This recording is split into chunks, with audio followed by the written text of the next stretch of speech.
Today we're welcoming our great-grandfather on the show. He's over 100 years old. He's going to share his secret to living so long with us, and he tells me it's not his diet. Here's the truth. There was a time, just a few years ago, when I found myself completely alone, broke, and over 60 years old. And honestly, I had no idea what to do next. 4 years earlier, life looked completely different. I had a home, a family, stability, a future that made sense. Then everything collapsed. I lost my wife in a car accident. I lost my parents to cancer.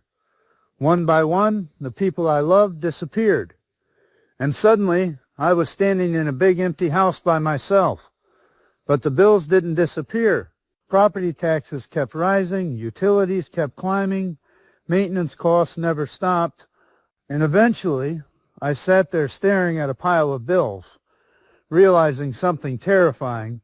The numbers no longer worked. I couldn't afford the life I was trying to hold on to anymore. At first, I did what most people do. I drowned in my grief. I felt like I failed, like I couldn't hold my life together. But eventually, reality hit me.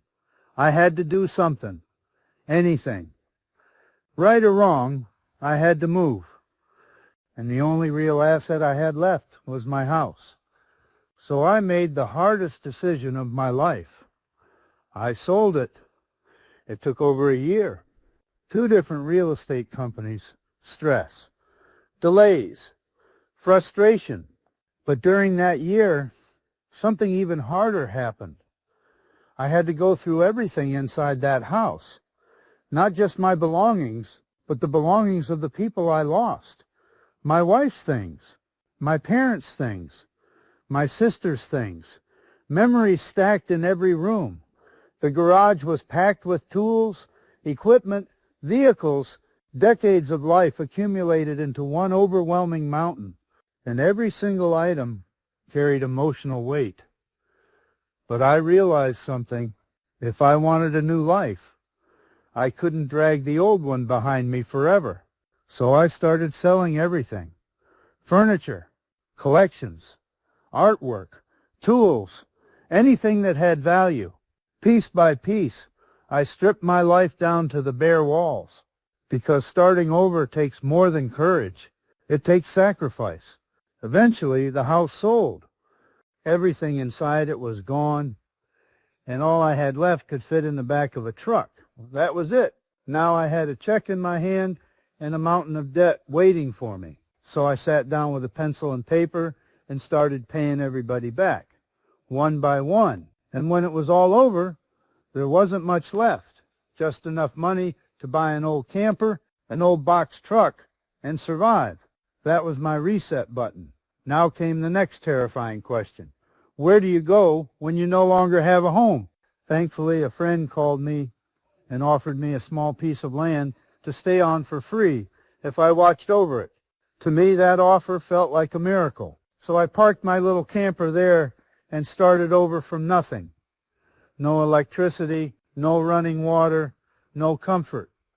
But I had somewhere to exist, and sometimes that's enough to begin again. Little by little, I built a tiny life out there. But mentally, emotionally, I was broken. I spent nearly 2 more years battling shame, regret, fear, and the feeling that I had ruined my life. If you go back and watch my older videos, you'll see it. I was lost. Everything I did was trial and error. But I knew one thing. I had to stop the financial bleeding. Living on $1,100 a month from Social Security disability meant every dollar mattered. So I learned to live differently.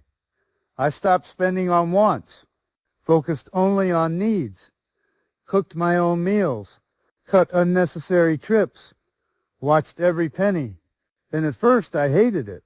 I felt miserable. But over time, I realized something powerful. I wasn't failing. I was rebuilding. Because sometimes the only way to create a new life is to completely detach from the old one You can't carry every possession, every memory, every attachment into a new beginning. At some point, you have to let go. And I did. 3.5 years later, things finally started changing. I managed to save $100 every month. Not much, right? But to me, it meant everything because it created margin, hope, possibility. Then something unexpected happened. I started this YouTube channel. At first, it was just me talking into the void, trying to survive loneliness, trying to process pain. But slowly, a community formed, and you guys helped pull me out of one of the darkest chapters of my life. You reminded me I still mattered. You helped me believe in the future again. And now, for the first time in years, I'm preparing to move on to my own land and begin the next chapter of my life. Do I have everything figured out? No. But I've learned something valuable through all of this. Sometimes you have to sacrifice almost everything to discover who you really are. This path won't work for everybody, but it worked for me. And if you're facing a season where life has completely fallen apart, please hear me when I say this. Don't wait too long to act. The longer you hold on to a collapsing life, the harder it becomes to recover. If you still have choices, make your move now, because rebuilding takes time. It takes pain. It takes letting go. But it's possible. Today, I sleep peacefully. I don't panic when the mail arrives.